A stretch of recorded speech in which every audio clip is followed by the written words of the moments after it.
can I talk about this one for 1 second? So this guy said, I'm not connecting my wallet to anything weird. This is why I talk about something called condom wallets. You don't have to have everything connected to the main. If you only have one wallet, make another wallet. And if you choose like, oh, I'm gonna make an investment in this, you just move funds to the new wallet.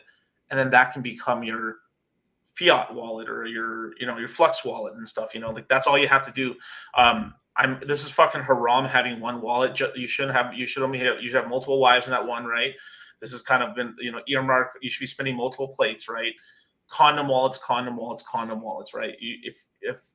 It's you compartmentalize everything that way. You're able, like, if there is a hack for some reason, like they take that out instead of the whole thing, right? This is just a general protection thing. This isn't like a talking about your project specifically, but it's just a normal thing to do. Yeah.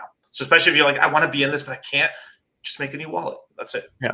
And something to note, that's the whole reason why, because some people they don't trust anything, which is good, right? That's part of crypto, being skeptical of things, right? That's why we showed Pulse Scan. So if Pulse Scan steals all your money, we got bigger problems. We got some big problems. Pulse Scan is literally the official block explorer, right? So you can interact with the contract directly. Okay. So yeah, if that goes belly up, shit's really hitting the fan big time. So, hey. First of all, shut up. Oh my God. Sorry. Go ahead. All right, let's go to now that we've staked our PHUX, our prime PHUX. Now we have some VE PHUX. Now I didn't add much to my pool or to my amount, so I'm not able to increase my voting at the moment, right? But now you can go vote, right? So assuming that you've brought some liquidity over, and now you're providing liquidity in these farms, now you can go vote on which farms you're in or which farms you like the most, right? So you can see that for pulsing for fiat, which is 50% fiat and 50% pulse, I've allocated 10% of my voting power to this pool, and it's getting currently 11% of the total weekly vote. PHUX distribution at the moment, right? Fiat Maxi, I've got 50% of my votes going to, right? And then you see down here at Native Comp, I got 40% of my votes going to that. So because it wasn't getting much love, right? And I think having these assets in a pool, I think that's a great pool. So yeah. I mean that is a really interesting pool because because you got the bridge stables in there too. So like, it was the reason for incentive. Personally, I'm asking you as a personal, because you just had to, is that just because if Ethereum and Bitcoin also rise up, maybe that kind of helps pump up the price of Pulse Chain a little bit of that, or is it just more or less just because the pool wasn't getting any love?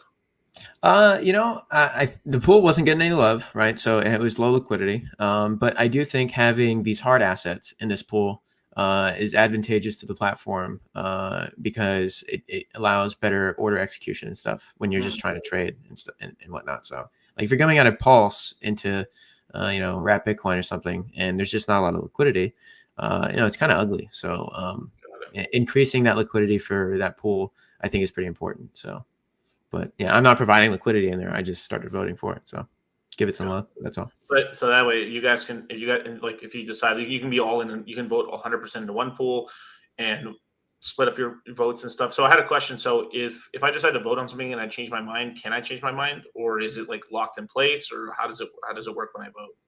Yeah. So if you vote, you have to wait 10 days before you can vote again. So, for instance, when I voted for 0 on this pool here, because I was at 100% for the stable pool, right? I edited my vote and I put it back to 0, and I spread around all my other stuff. As you can see here, you won't be able to make any edits to this vote allocation for 9 days, right? Because I did that yesterday. So, every time you vote, you got to wait 10 days before you can do anything else to it. So, keep that in mind. Interesting. So, in these voting periods. How long are these voting periods? Sorry. Yeah.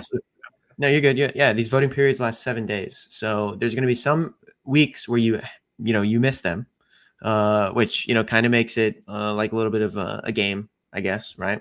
Because you're going to have some users on some weeks, and then you're going to have other users on other weeks. And then, they're going to decide on where the platform goes for that week, et cetera, et cetera. So there could be some gamification going on. for particular pools at on a weekly basis. We don't know, so it'll be exciting to see that. That's pretty cool, man. That's pretty new. I haven't heard any of these other platforms really playing around with that much. So that's pretty interesting. Yep. So that is VEPHUX, sir. And let's see if I can see here. These are my fees that I've generated from, I think, the first week. This is if you stake your VEPHUX, you get a share of the fees generated, right?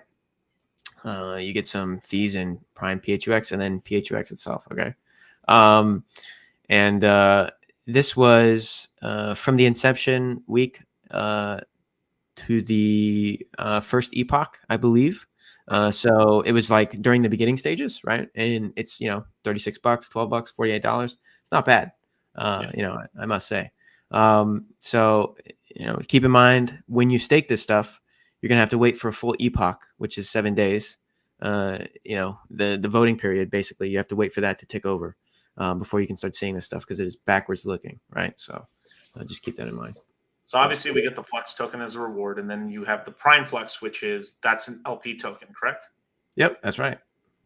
Yeah. So what can you do? You just refuse it and go back? Do you have the same rules in terms of like locking up your stuff? Does that also further increase your stake again if you have to restake your Prime Flex in the pool, or how does that work out for those rewards? So if you can take your Prime PHUX and either unwrap it and then take your money and get out, right? Or you can wrap it back up into your stake and then you can increase your voting power, right? So you can increase your sway in the market and stuff. And then same with your PHUX, right? So you can put that back in the liquidity pool, wrap it with back into Prime PHUX. You can stake it again, right? Or you can just sell it. Yeah, pretty cool, man.